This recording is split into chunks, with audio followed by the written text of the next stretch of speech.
Hello friends, स्वागत है आपका यूट्यूब चैनल अमिता स्टेनो में। आज का क्लास जो आपका होने वाला है वो ल का होने वाला है। तो आप इसे ध्यान से इस क्लास को देखें।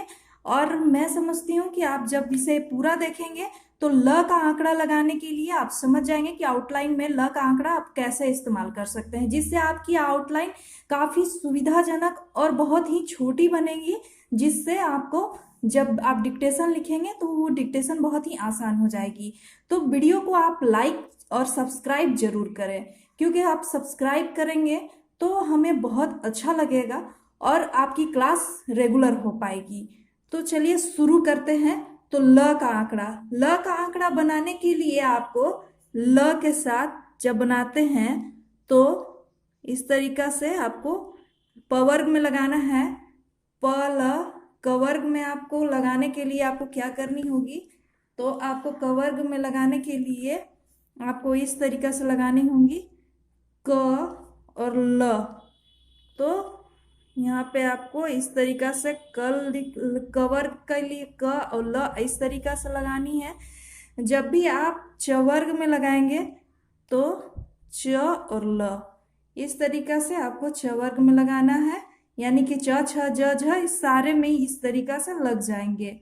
अब आपको ट वर्ग में लगाने के लिए इस तरीका से ल को लगाना है। इसमें ट ठ ड ढ ट वर्ग में सारे आते हैं, तो इस तरीका से आपको लगा लेना है। वक्र रेखा में लगाने के लिए आपको जैसे र में आप लगाते थे, र का आंकड़ा जैसे लगाते थे वैसे ही आपको लगाना होगा वक्र रेखा में।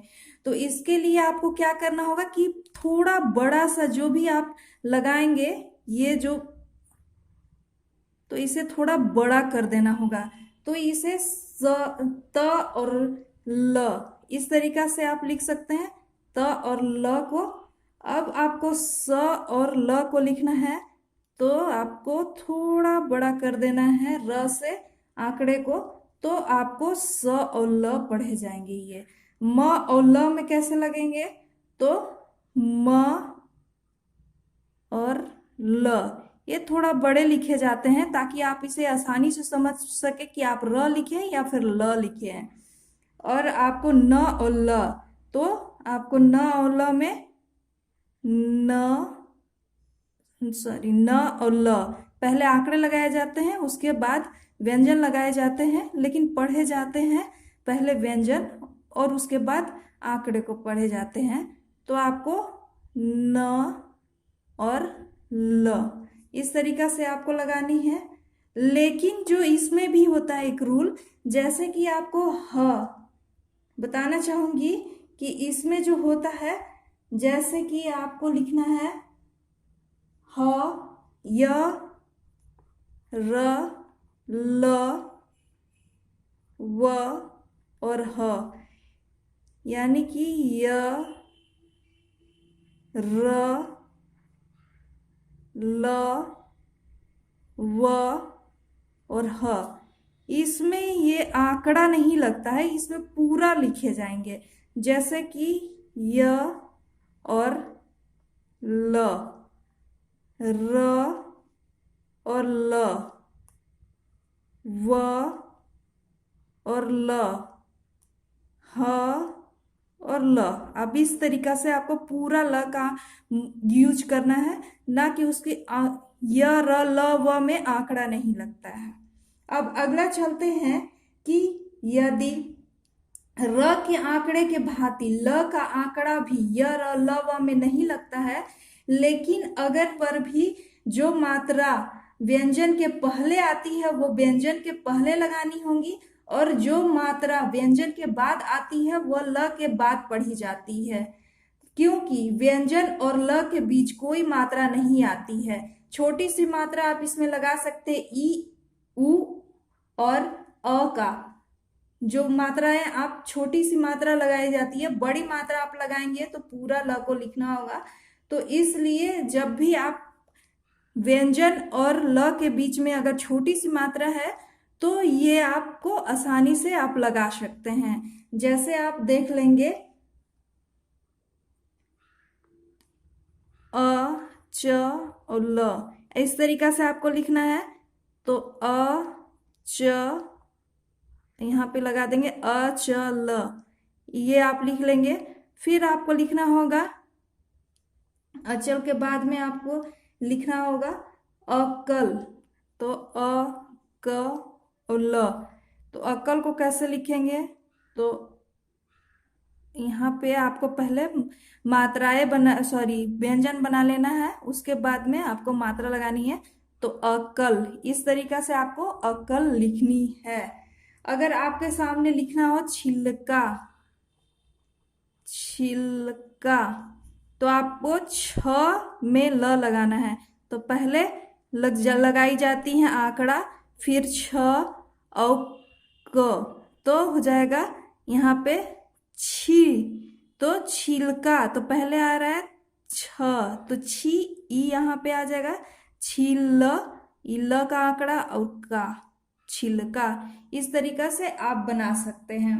ल, अब जो अगला है नियम, ल के आंकड़े और उसके पहले व्यंजन के र और आंकड़े के समान अ ई उ के ह्रस्व मात्रा को छोड़कर कोई दूसरे दीर्घ मात्रा आए या ल अपने पहले आने वाले व्यंजन के साथ न पढ़ा जाकर अकेला या बाद वाले व्यंजन के साथ पढ़ा जाए तो ल का आंकड़ा न लिखा जाकर ल पूरा लिखा जाता है।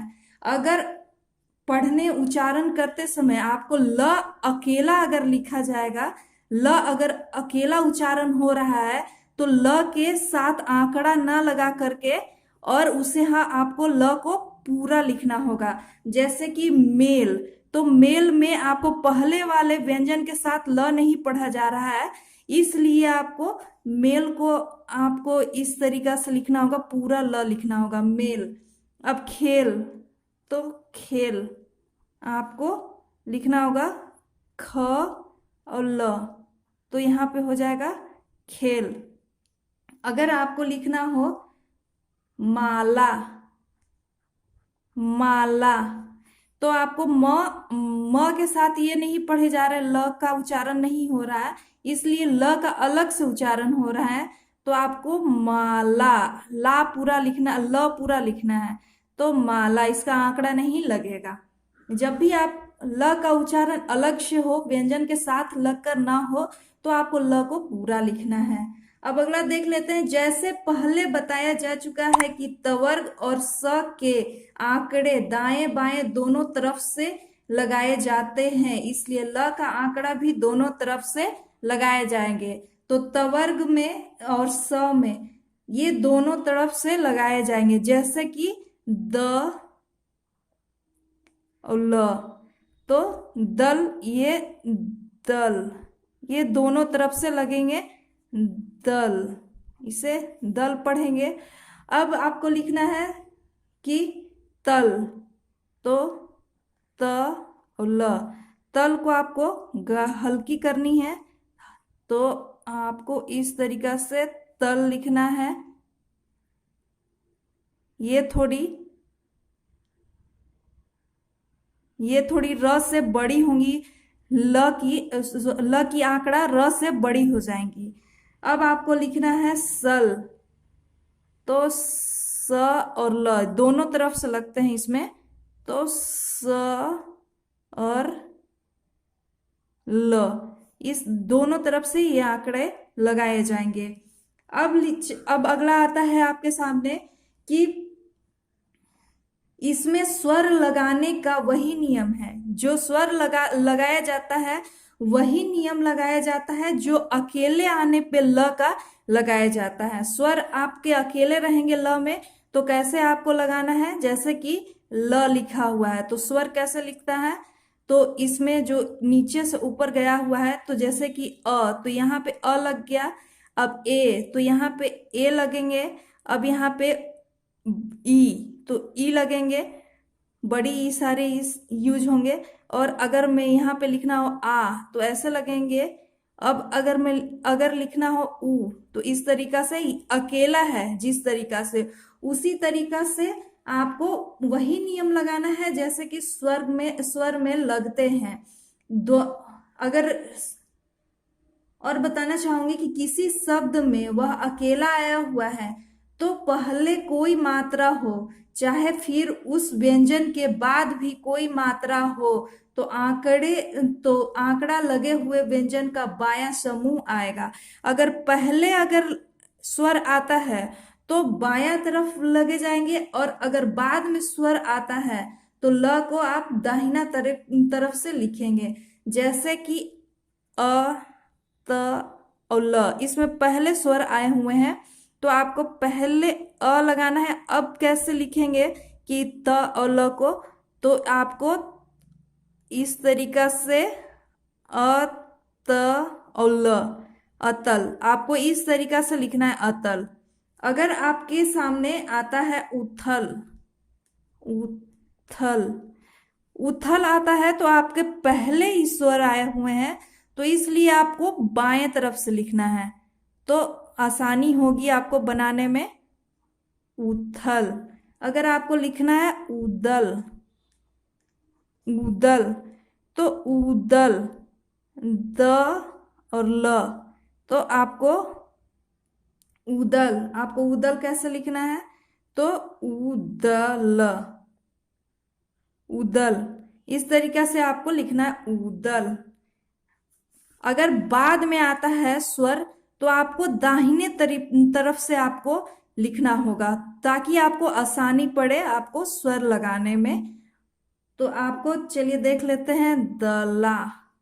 अब दला को कैसे लिखेंगे, दला आप ऐसे भी लिख सकते हैं दला, लेकिन ये सही तरीका नहीं है।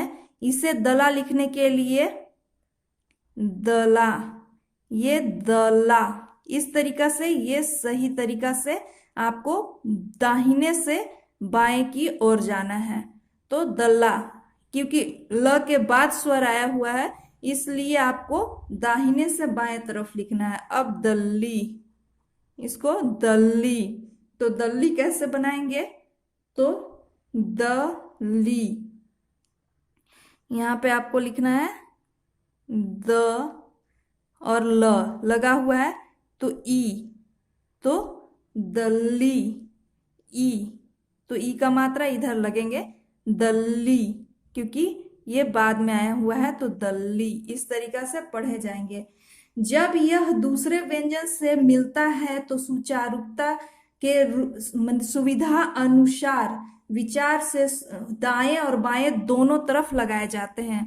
अगर ये व्यंजन के साथ मिलता है, दूसरे व्यंजन के साथ मिलाया जाए तो इसमें दाएं और बाएं ये दोनों तरफ से लगाएं, आपको जिस तरीका से सुविधा हो। जैसे कि दल, दल, तो आपको लिखना है द, यहाँ पे ल बनाना है, दलदल, ये बीच में बनेंगे।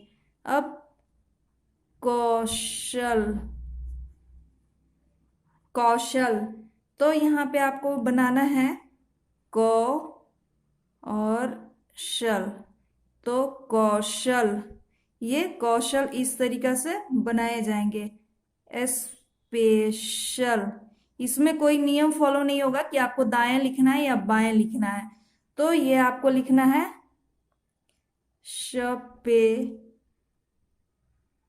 शल, श और ल, स्पेशल, इस तरीका से स्पेशल आपको लिखना है।